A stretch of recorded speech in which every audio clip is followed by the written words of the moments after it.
And the guy looks up and he says, "Just give me 5 more minutes." Yeah, And that's me every day. Like my wife hates it. She dreads the mornings with me because it's literally every day. It's like, no, I just need 5 more minutes. Like, what is 5 minutes gonna do? You'd be surprised. Like, yeah. So I'm a very light sleeper, and I think by nature, a lot of times I talk about this, but it really is true. Like, I'm not just talking it up and it's not true, you know. I wake up like a shotgun, man. I wake up and I'm just up. Do you really? So I don't, whatever it might be, once I'm up, I'm up. So a snooze button for me would just be irrelevant. It would be pointless because even if the alarm goes off and I press the snooze and lay back down, I would just be laying there, I should say, with my eyes closed in anticipation of it's going to go off any second now. It's going to go. See, if I could divorce my wife and marry the snooze button, I would do that in a heartbeat. Yeah. So that's how much I love the snooze button. I would start a little snooze button family, and yeah. So so you hit it and you literally fall like right back to sleep. Well, I should make sure that I'm prefacing this. My alarm clock since I've been married has been my wife. I don't even set my alarm unless, like tonight, they're staying at my grandmother's house overnight, so I'm going to be home. You know, I'm working on some stuff, but I'm going to be home, so I have to set an alarm. I will set 15 alarms on my phone to make sure that I get up.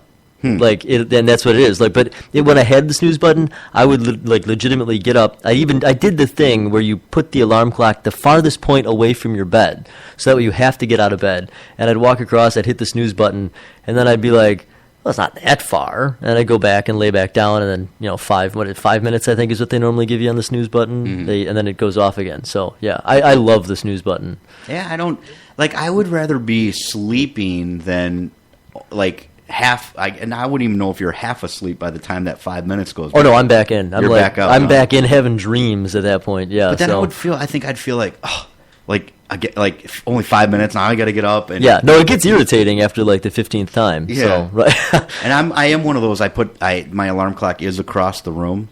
Yeah. But most of the time I wake up before it even goes off. See, my grandmother's like that. She can do, and actually, I should also say my wife is like that, and she's been like that since we first started dating. Because you remember me back in the day, we'd be out till 2, 3 o'clock in the morning, hanging out, doing whatever, singing karaoke, and I remember a few times, I'd wake up. I didn't work until noon, so I would be able to sleep till like 11 o'clock. And that was how my body was set. I'm a night owl anyway.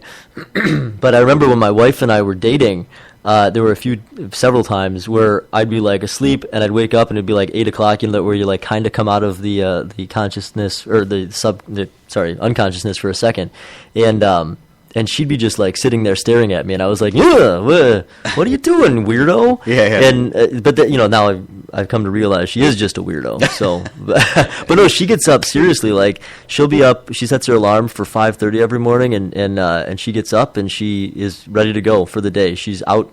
Boom, she's going, and she's been working out and stuff in the mornings lately. So she gets up and she goes and does that. And then my kids, for some reason, they're both night owls and early morning early birds. So they wake up at like 6 o'clock, but then they don't want to go to sleep till like 9, 10 o'clock. I mean, obviously Really? I put them to bed at like 7:30, 8 o'clock, but they would be more than happy. Last night my son and I stayed up and he watched a movie with me. He was up till like 10:30 and he was totally fine. Yeah. And then still woke up at 6 o'clock or like 6:30 or so this morning. Right. So yeah, just that doesn't make any sense. Apparently that's just our genetics getting together and making the superhuman who doesn't need sleep. Right. Yeah, I need my sleep, but I don't need it that bad, and I think I'm just kind of programmed to. Maybe it came from the Army too, where you wake up and you PT. It's that called. could be, yeah. Wake up and go down and work out. You know? So so I'm just ready for it, and as I said before, I don't feel right. I feel off if I don't exercise in the morning. So it just sets the tone of the day, the success part of my day. Like if I run 7 miles, no matter what happens the rest of the day, I always feel like I'm going in with the right mindset, the successful mindset. I've already achieved something like a lot of people do not do. Most people don't run 7 miles. Oh, yeah. No, right. And I'm going into work having already achieved that. Yeah. So I'm going to have a good day. Now, where do you sit? Obviously you seem like you're more of a morning person in general. Is that? I'm like you. I'm morning, night. I mean, I'm pretty much always on. Yeah. See, but my best, like I'm on during the day, but like my best time, my best ideas, my best writing, just when my brain is like pop, pop, pop, is like between, I'd say 10 o'clock and like 2 or 3 in the morning. Like that's when my brain is completely functioning to its fullest capabilities. The only thing that's changed with me is having a 3-year-old child. Oh yeah, yeah. And there's just, you're limited in what you can do and what you can, so a lot of times it's after we're done playing, after we're done coloring, but it's always, again, your whole world and your life revolves around this child, right. As you know, with 2 little children.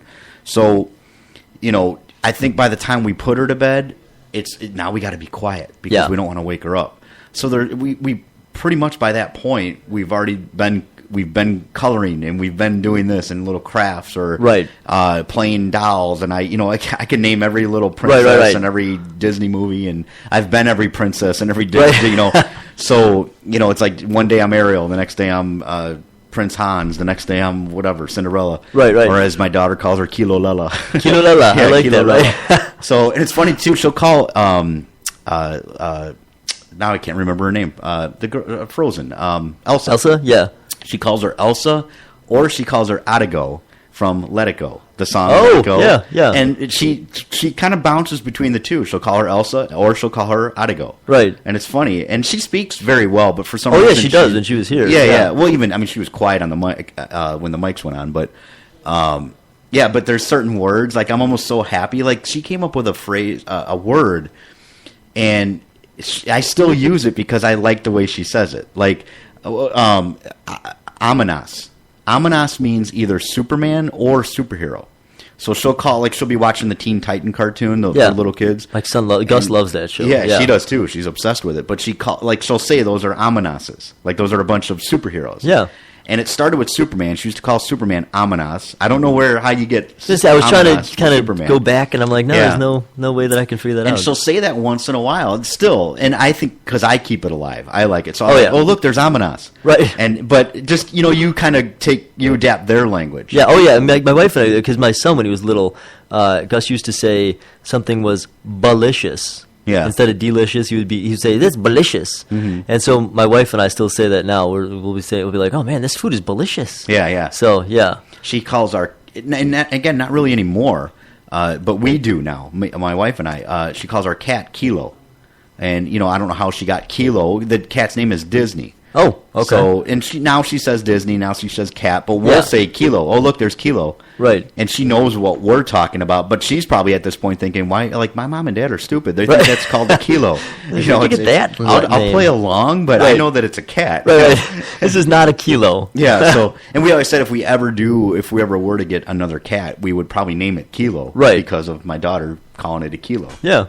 So it's funny how some of the things you like when they say it, and you can understand their language. A lot of other people would not, but it's your child. You know the language. I remember when I was a kid, my sister used to call. We'd go out and we'd play in the yard or whatever. And when she was really little, she would call the spherical object, the ball, that we would be playing with. She'd call it a kicky. Yeah. And to this day, my dad still every once in a while will be like, "Oh, there's Chelsea playing with the kicky."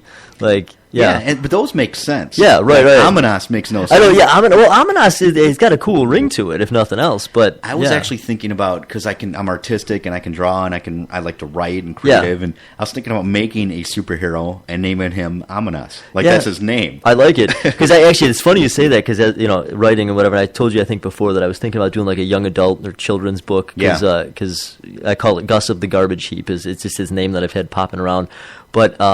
Do you know where Von Bergen's country farm is out in Hebron? Or have you heard of this? No. It's just this little farm, family owned. It's been family owned forever, and they do like pumpkin patch every year, and they do corn maze and everything around.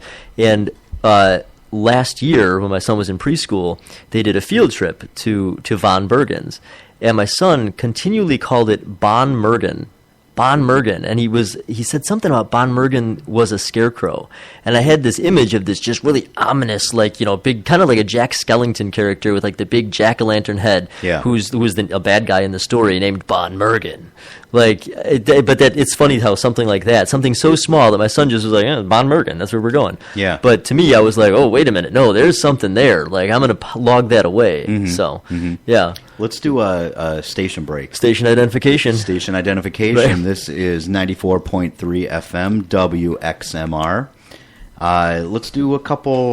Let's play Amanas. Right. Pay Amanas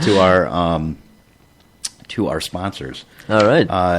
Global Fun Center, 16-lane bowling alley and full-service restaurant. GlobalFunCenter.com, 815-568-2695. I want to say, too, it's I've been there with my family several times. That is a nice bowling alley. Is it really? It is really nice. Looks, I mean, it's big. It looks clean. It looks nice. So yeah, they play, loud music there. Can't beat fun. that. It's got the gambling, which I'm in the bar area.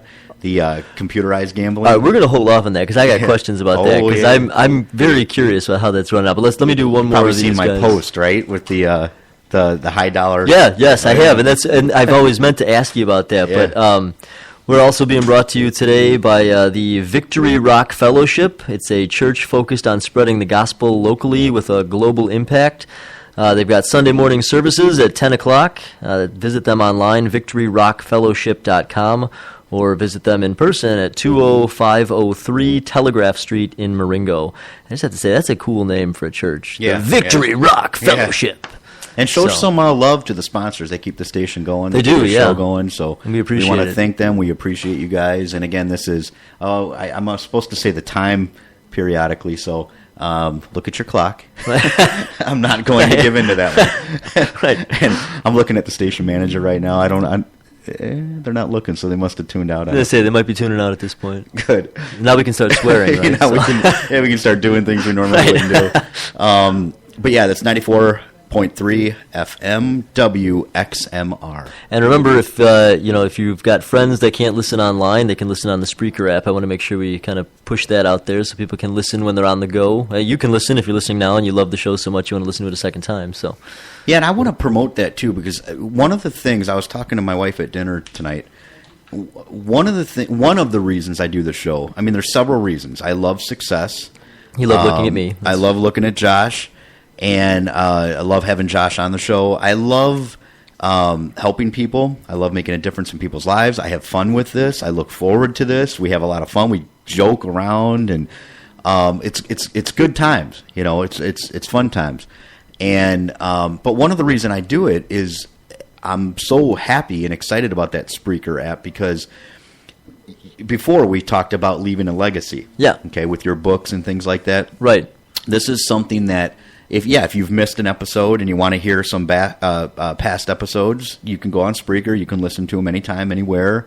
24/7, whenever you want. It's nice. And you can download them too. And right? you can download them. Yeah. So you can download them. And I like the fact, too, and actually, thanks for bringing that up. Yeah, you can download them, because my wife and I were talking about, like, what if in 20 years from now Spreaker doesn't exist? Well, we can download it. We can have it always. Yeah.